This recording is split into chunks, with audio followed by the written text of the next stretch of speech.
আসসালামু আলাইকুম ওয়া রাহমাতুল্লাহি ওয়া বারাকাতুহু। এক স্বামী প্রশ্ন করেছিলেন, ভাই প্রশ্ন করেছিলেন, স্ত্রী যদি সহবাস করতে না দেয়, নারাজ হয়, এক্ষেত্রে স্বামীর আগ্রহ বেশি, এমন অবস্থায় স্বামী হস্তমৈথুন করতে পারবে কিনা, ইসলাম কি বলে? হ্যাঁ, বিষয়টা অত্যন্ত জটিল এবং গুরুত্বপূর্ণ।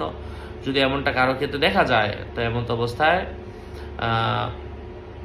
স্বামী হস্তমৈথুন করতে পারবেন না।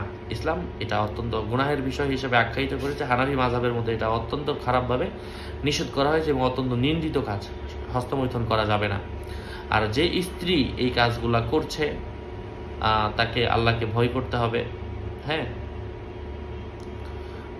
আল্লাহ তাআলাকে তাকে অবশ্যই ভয় করতে হবে। এবং হাদিসের মধ্যে এসেছে, কোনো স্বামী তার স্ত্রীকে চাইলো কিন্তু স্ত্রী আগ্রহ প্রকাশ করলো না, স্ত্রীর কোনো অসুখ নাই, কোনো কারণ নাই, এমনিতেই আগ্রহ প্রকাশ করলো না, এই জাতীয় স্ত্রীদের উপর আল্লাহ তাআলা লানত। আল্লাহ বোঝার তৌফিক দান করেন। স্বামীও যেমন স্ত্রীর উপর হকদার, স্ত্রীও কিন্তু স্বামীর উপর হকদার। আল্লাহ বোঝার তৌফিক দান করেন। আসসালামু আলাইকুম ওয়া রাহমাতুল্লাহি ওয়া বারাকাতুহু।